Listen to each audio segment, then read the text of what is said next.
Behold, I have the most powerful intoxicant ever known to mankind. Something that defined our evolution, our innovations, and our imagination. Something, sometimes it reflects out of our own bodies, and sometimes through various other mediums, through screens, through stones, through paints, and whatnot.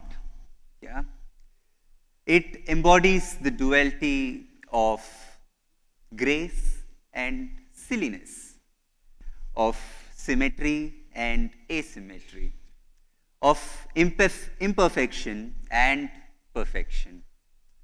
Not as something that are opposites, but as something that are, that's like a complementary aspect that aids the other. Yeah. So before I move on to introduce myself and talk about small stories that I've experienced, I want you all to do a small thing for me. Are you all okay? Yes? I want you all to stand up. Yeah, I'm going to make you do something silly. If that's okay with you. Yeah? Thank you. Great. So I want you all to throw your hand upwards or sidewards, any which direction that you're comfortable, where you have space, and move your wrists like whatever perception of a belly dancer does with their hand. Yeah? Yeah? Beautiful. Okay? Now I want you to write your names. No, stay there, it continues. Now I want you to write your names. Okay? Write your names with your hips. Okay? Write your names with your hips. One more additional layer to add to that. Write your names with your hips in your own mother tongue, not in English. Shall I start by writing my name so that you're okay with it?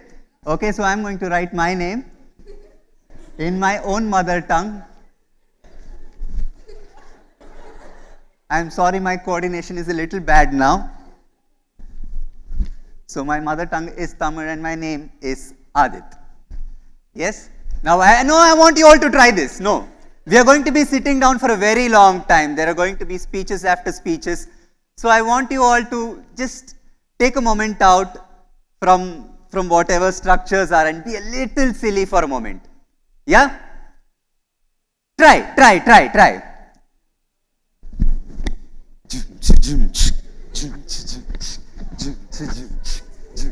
Beautiful. I love it. Thank you so much. You can all sit down.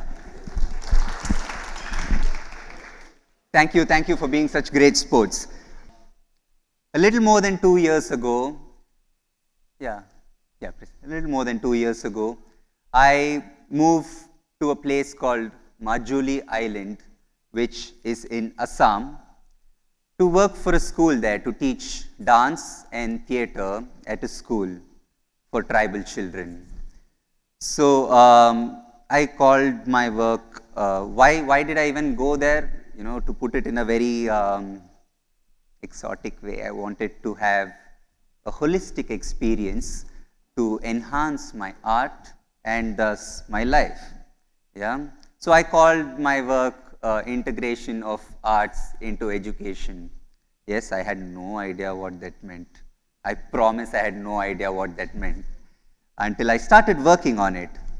Just like how I had no idea what being a performing artist meant when I jumped into it several years ago. When I initially jumped into it, performing artist meant, it's all about expression. It's about eye candy. It's about attention. It's all that stardom, being on stage, the applause. And then my perception kept changing. Layer by layer, it kept changing. Every time I got off stage, I'm like, I could have done better. This could have been a little better. So there was so much more to learn. It was like an endless ocean. And being a performing artist meant developing a certain kind of lifestyle around it. a lifestyle that meant being mindful, mindful of my body, mindful of my breath, mindful of my emotions, mindful of my surroundings, my environment, what is happening around me, every single thing, and making connections out of it. Yeah. One of my mentors once told me, art evolves out of your experiences and how you connect each of these experiences. Yeah. And he told me the more diverse experiences that you have, the richer that your art becomes. So initially, when I started my exploration into the field of education, I was like a sidekick. It was like, I go into schools, I go into colleges, I have like a session on dance, sometimes on theater, sometimes on various other skills. And it's good fun singing and dancing with the children and sometimes even with the teachers. I make them do all these sorts of nonsense that I made you do right now.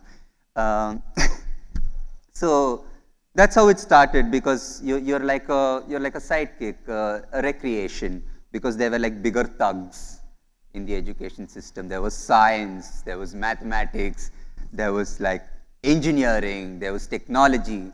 You can't stand next to these thugs. They hit you down, right? But I did enjoy my time doing whatever I was doing.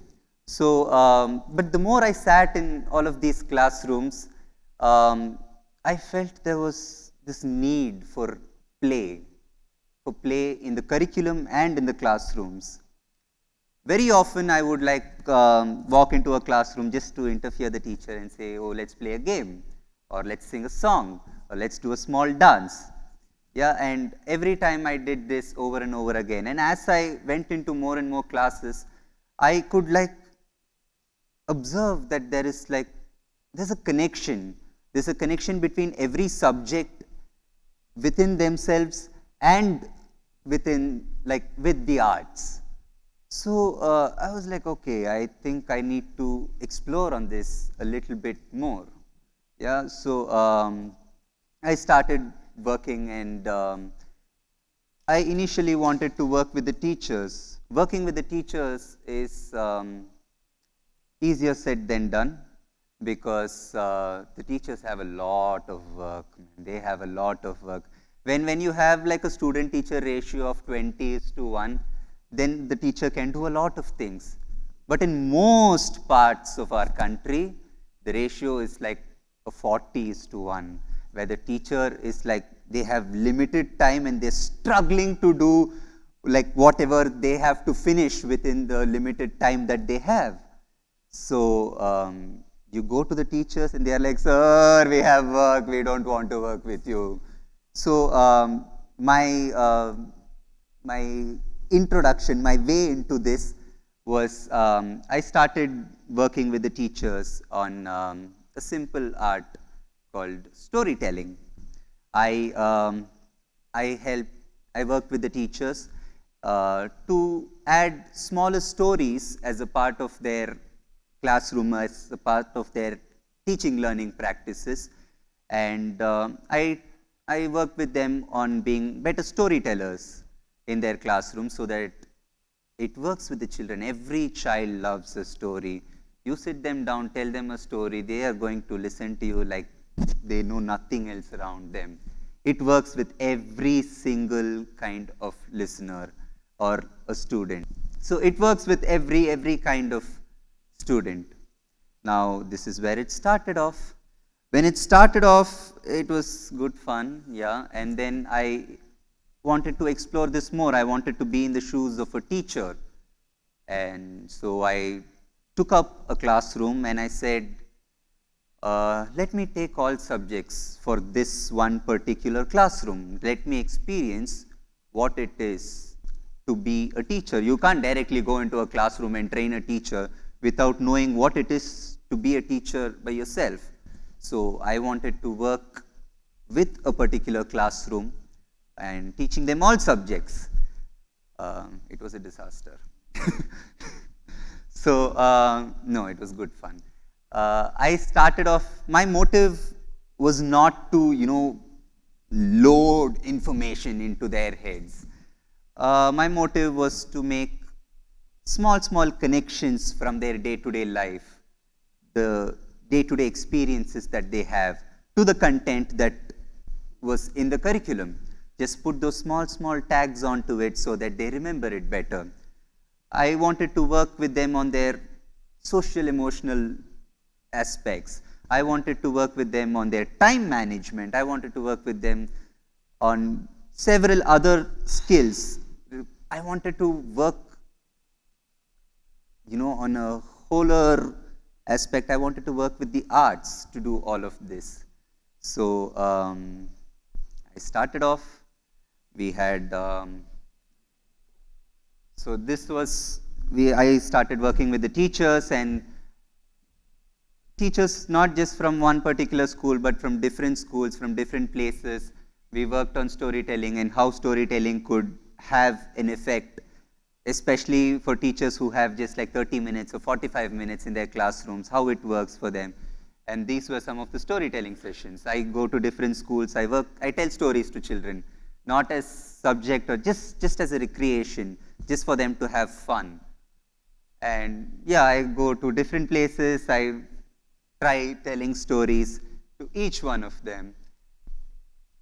Yeah, and then in school, like as a part of my classroom work, I started dancing with them, teaching them gender roles, teaching them about their bodies, and we sang together, we learnt language, and we cooked together, we learnt about mathematics, we baked together, we learnt about science, we learnt about chemistry, we learnt about proportions.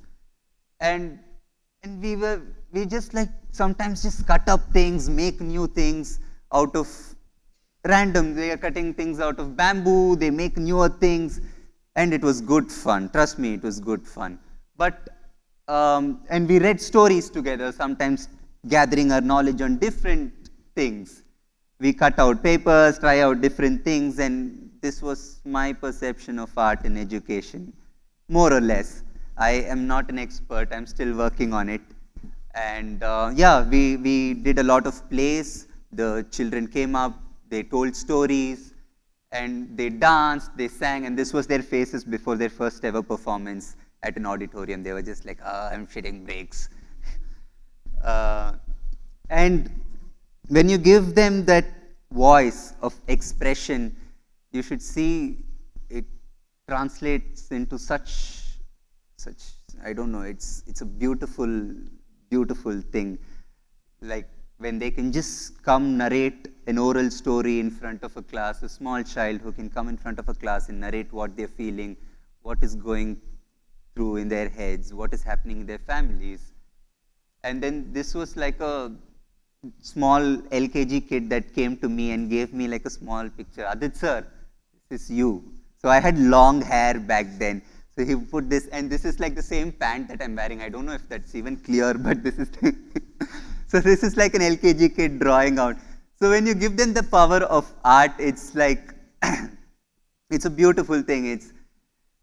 There was this small story that a friend shared with me, and this was in the south of India, where in one of the classes, in one of the kindergarten classes, there was a teacher who wanted the children to draw something about on the topic of their family. And all the children started drawing, and there was this little girl who folded her paper into like two and like drew on one side and like on the other side. And when the teacher went and opened it and saw, there was a lighter shade of a person and there was a darker shade of a person. And the teacher asked, what does this mean? And the girl said, this is me and this is my brother.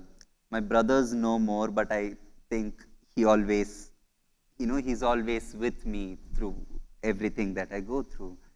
And I don't know, this is precisely the power that art puts into education. And I think art should not be forced into integration as well. It should be enjoyed as a recreation. And yeah, it should be as equal as a subject and enjoyed as a recreation and just as a mode of expression, of letting out what you're going through in your heads, as something that kills your stress when you're in a very stressful environment. And I would like to wrap up this entire thing with a small note on something that's your third E, which is escalate.